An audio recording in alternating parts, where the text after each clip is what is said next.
If you're not including more in the way of omega-3 fatty acids in your diet and you're looking to lose your stubborn belly fat and get a flat stomach and you can't seem to see the number on the scale change and go down, then this video is for you if you're in your 40s or 50s and you can't seem to see those results.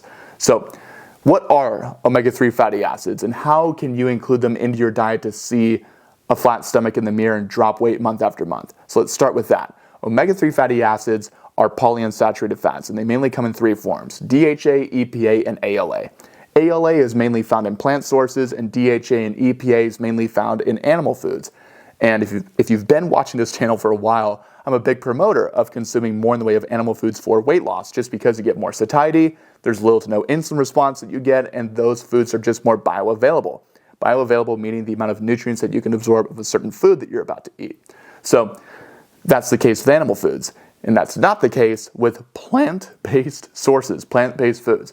Most plant-based foods are going to have anti-nutrients, oxalates, isothiocyanates, lectins, etc. All these different anti-nutrients that are designed to withhold their nutrient content and pass it over to the next generation. And that's the case with a lot of these nuts too. They have what's called saponins, which are designed to do the exact same thing. And there's even some inflammation that may come as a side effect from eating these foods that have these anti-nutrients, and it's different for everybody. I'm not going to go down the rabbit hole in this video, but you get the point, right? ALA, mainly found in plant sources, not a huge fan of it just because plants aren't super bioavailable. Not saying to completely exclude plants, but you should be prioritizing animal foods because of what I'm about to speak on right now. Marine and fish sources, right? DHA and EPA, those are the two probably most valuable forms of omega-3 fatty acids we can get in our diet just because they have the most in the way of anti-inflammatory benefits. Plus, fish and marine sources, those are animal foods, are going to be more bioavailable anyway. But we have to be careful just because a lot of these different fish are loaded with PCBs, polychlorinated biphenyls, heavy metals, lead, mercury, etc. Just contaminants, basically. And the higher you go on the food chain, let's say we talk about a swordfish, for example, a fish that's very high in the food chain, those are going to be fish that have a whole lot more in the way of these contaminants. But if we go lower on the food chain, mackerel, sardines, etc., those are going to be the fish that have the lowest amount of contaminants, and they're going to have the lowest amount of mercury, lead, PCBs, polychlorinated biphenyls, etc. So that would be the source of fish that I would prioritize if you are a man in your 40s or 50s and you want to lose more weight, right? So mackerel, sardines, salmon, herring, all four of those fish are my absolute favorites, especially because they have a lot of vitamin D, they are very bioavailable, and they are loaded with omega-3 fatty acids, mainly being EPA and DHA. So what sort of benefits from a weight loss perspective does EPA and DHA have? Well, first of all, these omega-3 fatty acids are very anti-inflammatory.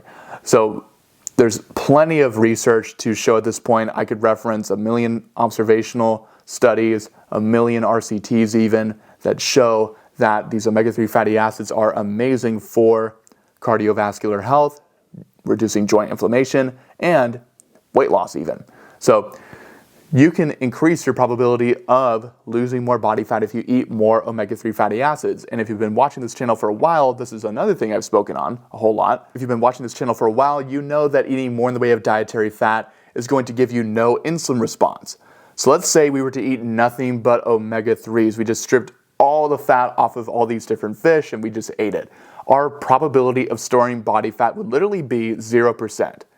You can use this same example with saturated fat. If you were to eat a whole stick of butter, your probability of storing body fat is 0% because there is no glucose to store into the fat cell as body fat around your skin or around your organs. So if you're a man in your 40s or 50s that's looking to lose north of 50 pounds, I would highly recommend for you guys to include more of those omega-3s, not just for the case of weight loss, but also because of the fact that you reduce so much inflammation in your joints, inflammation around your entire body. You also lower your chances of cardiovascular disease, and there's a lot of other benefits that are associated with increased consumption of omega-3 fatty acids.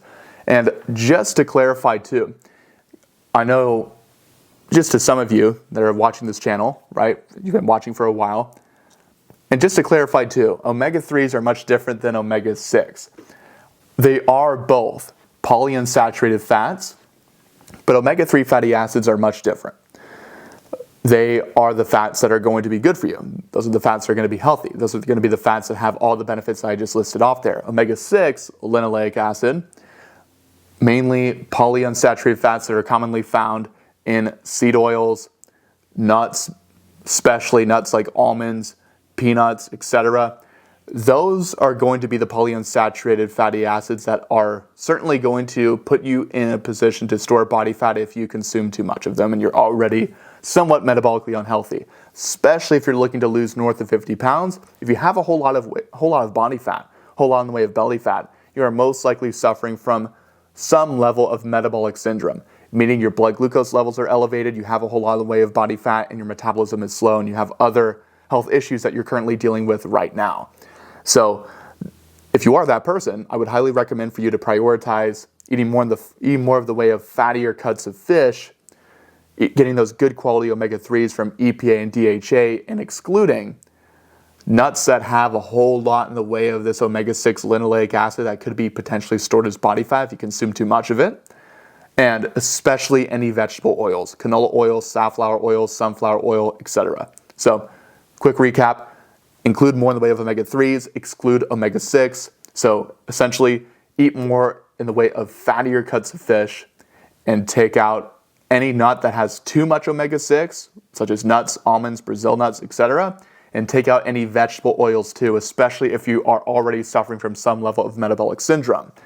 And omega-3s are very, very beneficial, not only for weight loss, but are very, very good for reducing inflammation all throughout your body in many different ways. Joint inflammation can even be shown to reduce brain fog. And of course, like we mentioned earlier, you reduce your risk for cardiovascular disease by a large margin. There's a lot of associations in terms of research to support that.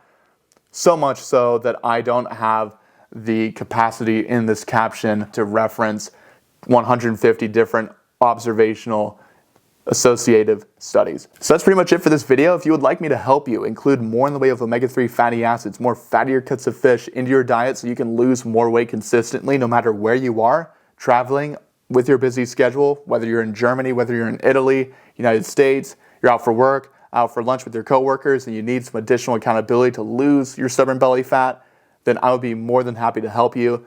And you can click the first link in the top of the video description to speak with me directly, just in case you would like some additional help. I'd be more than happy to help if I can. So other than that, feel free to leave a like, comment, and subscribe, and I will see you in the next video.